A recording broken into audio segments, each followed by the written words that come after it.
Hi there. Welcome to a series of videos called English for Emerson. On this channel we learn some basic English reading and writing, but we do a lot of other stuff too. A heck of a lot of other stuff.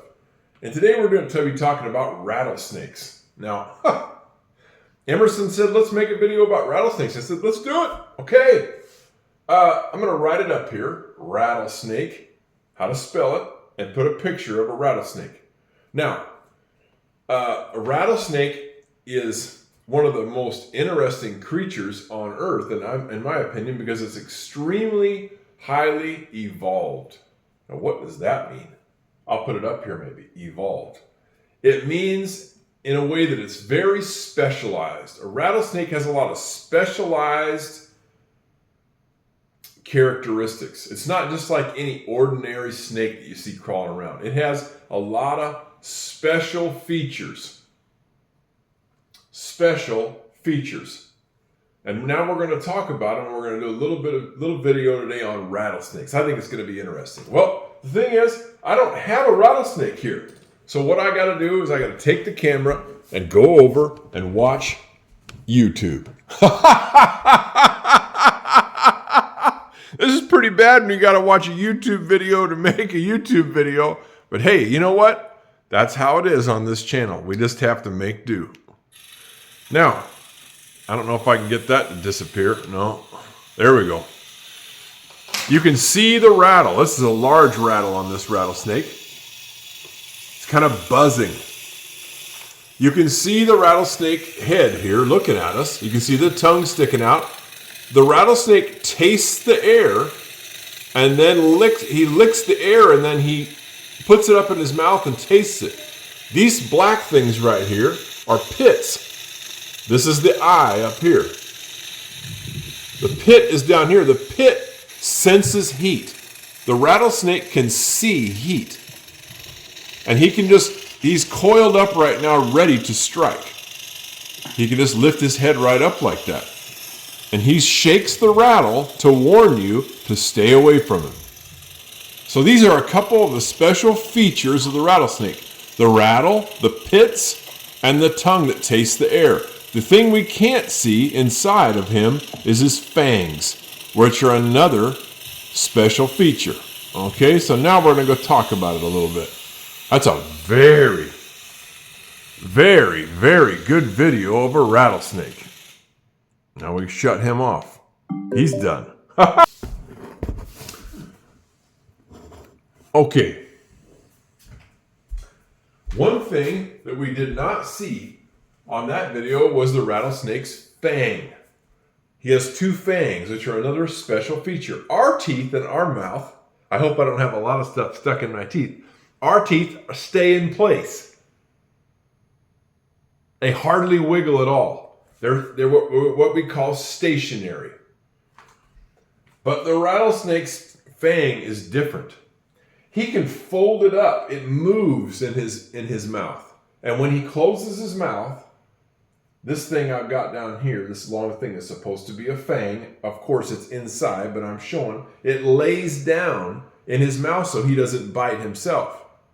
It lays down when he closes his mouth. When he opens his mouth, the fang sticks out. And it's kind of like a lever. As he opens his mouth, the fang sticks out. And that's how he's able to bite his prey. The prey is what he's hunting. Prey. P-R-E-Y.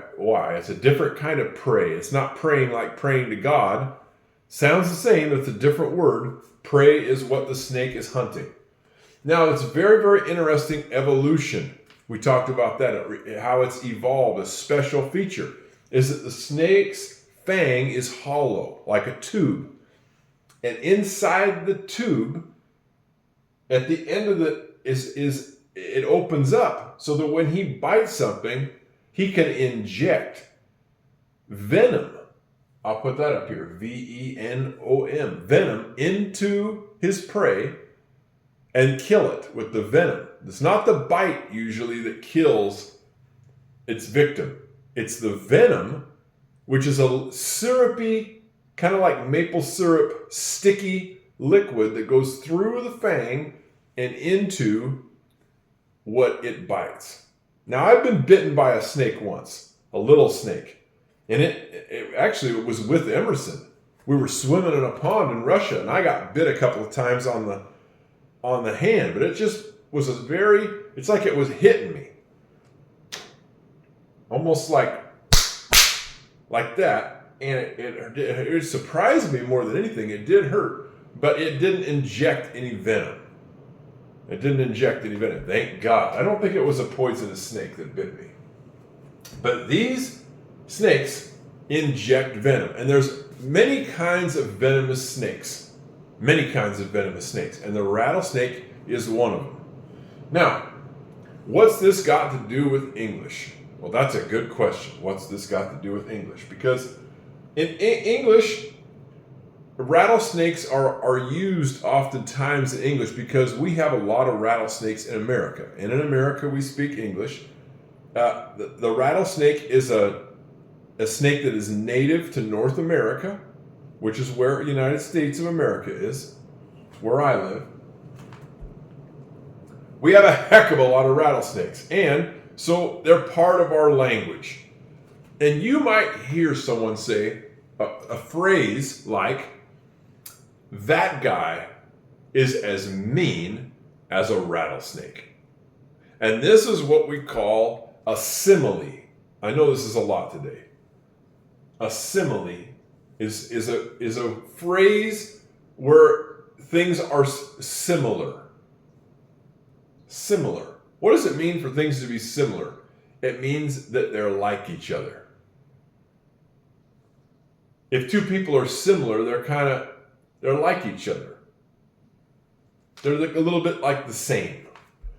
So in America, we have these sayings like, that guy is as mean as a rattlesnake. And when you have a simile, you have the words like or as, or both of them, in the sentence. Well, let's write it. Now, this is a very important way of communicating in English. We use a lot of similes and analogies to compare one thing to another. Because if I say to you, that guy's as mean as a rattlesnake, immediately you have the vision of a rattlesnake and you're like, oh, he must be really mean if he's as mean as a rattlesnake. Here we go. Let's get out our pen. Let's get some lined paper to write with and let's start it up. That guy.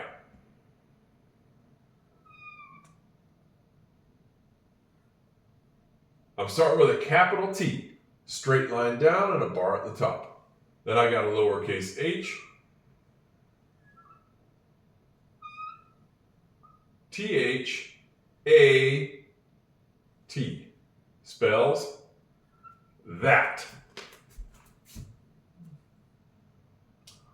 That A, I'm not too happy with it. That. TH makes the sound th. And you can hear the at, I'm sure you can. That guy. G, g, g. We know the letter G makes the sound g. I don't know why they didn't call it G. But it also couldn't make the sound J. So they had to go 50-50 on that one. That guy. Lowercase g starts like a lowercase c, and we swing it down below the bottom line. You'll notice that the G is the only letter here going down below the bottom line. Guy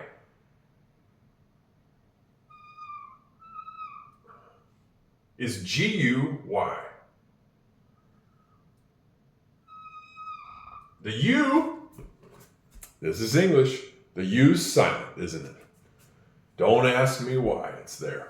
Why didn't they just spell it G-Y? I have no idea. This spells guy. A guy it's a slang word. It's a sloppy word for a man. That guy. That man, okay? Guy, it's kind of like a slang word for man. That guy is I-S. You might think it would be I-Z, and that would make a lot more sense. But in English, a lot of times the S makes the Z sound.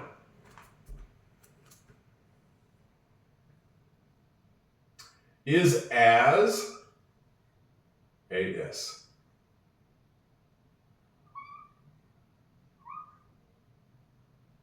Mean is M-E-A.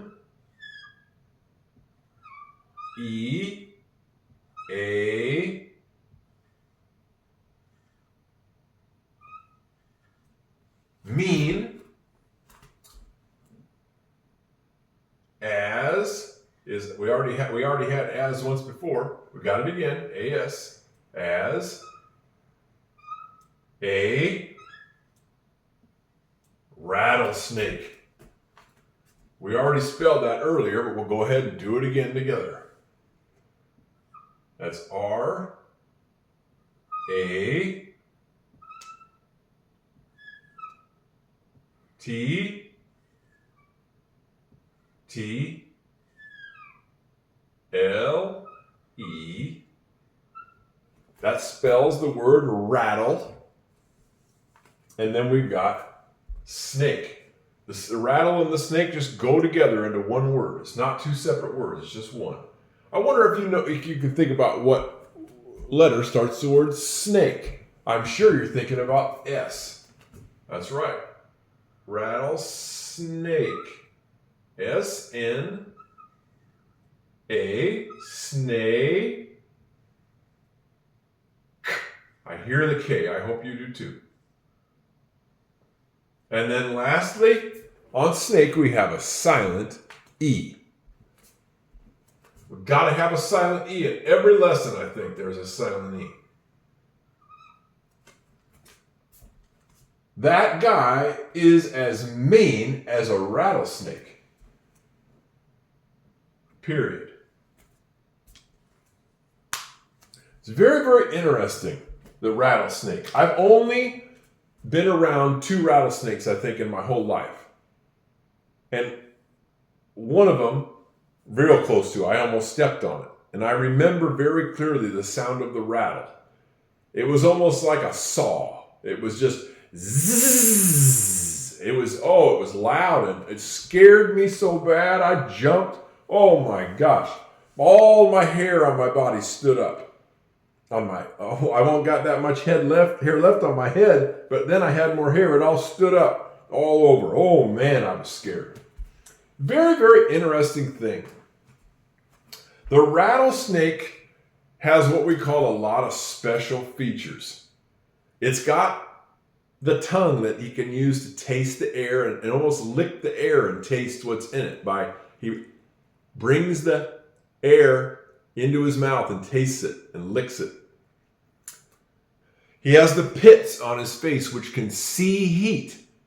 So even though it might be perfectly dark outside with no light at all, he can see animals because animals are warmer, especially at night. It's cooler usually at night. The sun has gone down. And so he can see heat with the pits on his face. And so he can hunt just by looking with these pits on his face for the heat. Imagine if you closed your eyes and you could see light bulbs because they are hotter than the rest of the air, and you could see other people just by seeing them glowing. You could see the heat coming off their body. Or if the fire was going in the fireplace, you could see the fire with special pits on your face that could see heat. That's what the rattlesnake has. Isn't that incredible? He basically has 2 sets of eyes. One sees light, and the other, the pits, see heat. We talked about the fangs and how they're hollow and how they can inject venom. Then the most interesting special feature of the rattlesnake is the tail. I got a picture here I drew of a rattlesnake tail. It's not very good. But inside the rattlesnake tail, you would think that there would be little beads, like in a rattle that a baby would shake. It's got little beans in it, or little dried peas, or little beads inside of it that make noise. But if you open up a rattlesnake's tail, and I've never done this, but I've seen videos about it, that there's nothing inside.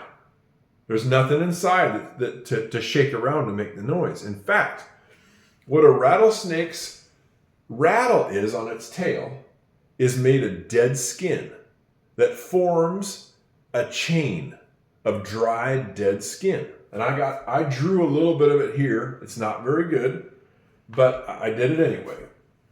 Maybe I don't know if I should move the camera a little closer.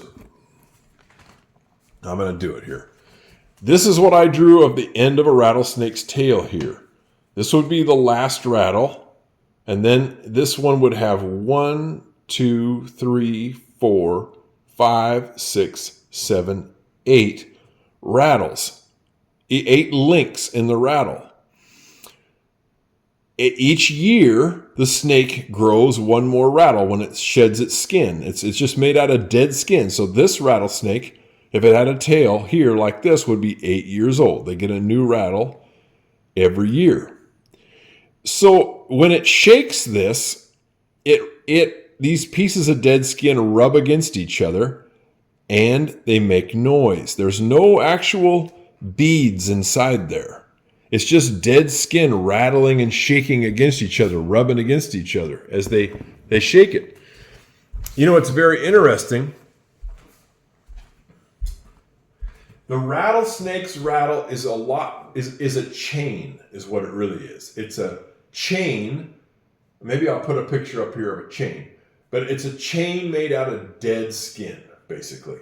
And as it shakes it, it makes noise. And you can imagine if you had a chain that you got at the hardware store and you rattled it, you would hear it would make a little bit of noise as you rattled that chain. If you do it really fast, it'd make a little bit of noise. And of course, there's a lot of little pieces of this chain that rub against each other.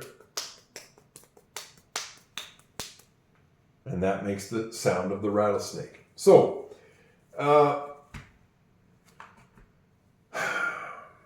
in terms of the English, we have a lot of things like this in English, and they're used usually in English to either give somebody a compliment or to put someone down, to make a criticism. So this would be more like a criticism. It would be, that guy is as mean as a rattlesnake. You might also say, if you're in a bad mood, you might say, I am so mad, I feel like I could kill a rattlesnake. So that word like is or as or like is in these similes. So if I said, I'm so mad today, I feel like I could kill a rattlesnake. That's a simile. I'm similar to a rattlesnake, I'm so mad today. Or if someone was really, really sweet, I'm getting a little off the subject now, but you might say, that girl is as sweet as a bowl full of sugar. You see how that's a compliment? That girl is as sweet as a bowl full of sugar.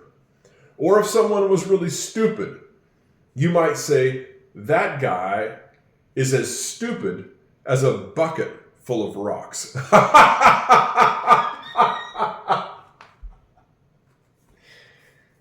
I hope this makes sense. We have a lot of these sayings in English.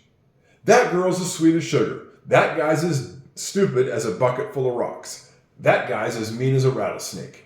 Do you follow me? We make comparisons and we describe things as being similar to each other to try to